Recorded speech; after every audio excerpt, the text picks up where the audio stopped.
This channel does not promote any violent, harmful, or illegal activities. All content provided by this channel is meant for an educational purpose only. Brought to you by V-Guard, co-powered by Sensodyne O Bhimal, বলো কথা Keshari. Associate sponsor Ultratech Cement।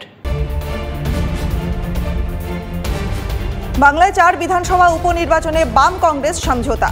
Raiganj আসনটি কংগ্রেসকে ছাড়ল বামেরা, মানিকতলা, রানাঘাট দক্ষিণ এবং বাগদায় প্রার্থী দিল বামেরা। মানিকতলায় তৃণমূলের শক্তি পাণ্ডের বিরুদ্ধে লড়ছেন সিপিএমের রাজীব মজুমদার। রানাঘাট দক্ষিণে তৃণমূলের প্রতিদ্বন্দ্বী অরিন্দম বিশ্বাস। বাগদায় লড়ছেন ফরওয়ার্ড ব্লকের গৌর বিশ্বাস। ভোট পরবর্তী হিংসা নিয়ে কড়া অবস্থান রাজ্যপালের। বিবৃতি প্রকাশ করল রাজভবন, সেখানেও তোলেন আদালতের প্রসঙ্গ। রাজ্যপাল কি গৃহবন্দী? সেই প্রসঙ্গ তুলেই বিবৃতি প্রকাশ। আক্রান্তদের সঙ্গে দেখা করতে দিচ্ছে না সরকার। রাজ্যপাল আক্রান্তদের সঙ্গে দেখা করতে চান। দেখা না হলে পুলিশ মন্ত্রীর সঙ্গেও সাক্ষাৎ নয়। রাজভবনে মোতায়েন সব পুলিশ বদলের দাবি রাজ্যপালের। বিধানসভায় দিলীপ ঘোষ প্রায় 1 ঘন্টা বিধানসভায় ছিলেন, তার সঙ্গে ছিলেন না কোনো বিজেপি বিধায়ক। বিজেপি পরিষদীয় দলের ঘর বা বিরোধী দলনেতার ঘরেও যাননি বিজেপি নেতা। বিধানসভার রিপোর্টার্স রুমে বসে চা খান, রাজনৈতিক বিষয়ে আড্ডা দেন। পেনশন সংক্রান্ত বিষয়ে কথা বলতেই বিধানসভায় আসেন দিলীপ। বসিরহাটে তৃণমূল কর্মী গুলিবিদ্ধ পিফা গ্রাম পঞ্চায়েতের বাসতলা এলাকার ঘটনা। শুক্রবার সন্ধ্যায় তৃণমূল কর্মী আলতাফ মালিকে কয়েকজন দুষ্কৃতী ঘিরে ধরে গুলি চালায়। এলাকাবাসীদের চিৎকার চেঁচামেচিতে দুষ্কৃতীদের সঙ্গে আনা বোমা ভর্তি ব্যাগ ফেলে রেখে তারা পালায়। গুলিবিদ্ধ আলতাফ মালি আরজিকর হাসপাতালে চিকিৎসাধীন। মহারাষ্ট্র বিধানসভা নির্বাচনের আগে নতুন সমীকরণের পথে উদ্ধব ঠাকরে আর ইন্ডিয়া জোটের সঙ্গে নয়, বরং বিধানসভা ভোটে একলা চলো নীতিতেই হাঁটতে চান তিনি। সূত্রের খবর, দলের সম্পর্ক প্রমুখদের গোটা রাজ্য সমীক্ষার দায়িত্ব দিয়েছেন উদ্ধব। আর রিপোর্ট কার্ড হাতে পাওয়ার পরই তিনি চূড়ান্ত সিদ্ধান্ত নেবেন বলে খবর। লোকসভা ভোটে উত্তরপ্রদেশে ধাক্কা খেয়েছে বিজেপি। রাজ্যের 80টির মধ্যে মাত্র 33টি আসন পেয়েছে গেরুয়া শিবির। আর এই পরিস্থিতিতে উত্তরপ্রদেশের মুখ্যমন্ত্রী যোগী আদিত্যনাথের সঙ্গে পর্যালোচনার বৈঠক আরএসএস প্রধান মোহন ভাগবতের। বৈঠকে সবিস্তারে খোঁজা হয়েছে হারের কারণ, খবর সূত্রের।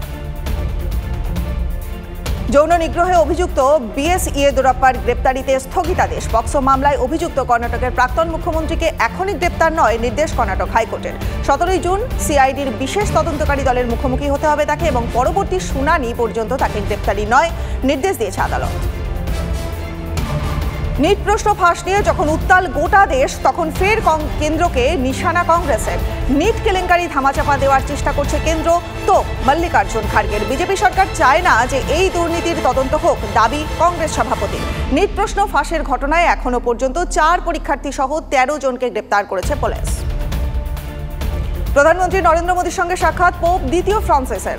ইতালিতে অনুষ্ঠিত G7 শীর্ষ সম্মেলনের মাঝেই পোপের সঙ্গে দেখা করেন নরেন্দ্র মোদী। পোপ দ্বিতীয় ফ্রান্সিসকে আলিঙ্গন করতেও দেখা যায় প্রধানমন্ত্রীকে, এবং পোপের সঙ্গে সাক্ষাতের পরই ব্রিটেনের প্রধানমন্ত্রী ঋষি সুনাকের সঙ্গে বৈঠক করেন নরেন্দ্র মোদী। ইউরোপ সেরা ইতালি, কিন্তু টানা 2বার বিশ্বকাপে যোগ্যতা অর্জন করতে পারেনি তারা। ডিফেন্ডিং চ্যাম্পিয়ন ইতালি আজ ইউরো কাপে যাত্রা শুরু করেছে। তাদের প্রথম প্রতিপক্ষ আলবানিয়া। চ্যাম্পিয়নের মতো শুরু করাই হচ্ছে তাদের লক্ষ্য। হাঙ্গেরির বিরুদ্ধে ইউরো কাপ অভিযান শুরু করেছে সুইজারল্যান্ড। এক ঝাঁক তরুণ ফুটবলার রয়েছেন সুইজারল্যান্ডের স্কোয়াডে। যদিও সুইসদের ভরসা কিন্তু সেই অভিজ্ঞ গ্রানিট জাকা এবং জর্দান শাকিরির মতো ফুটবলাররাই। Brought to you by V-Guard, co-powered by Sensodyne O Bhimal, বলো কথা Keshari. Associate sponsor Ultratech Cement।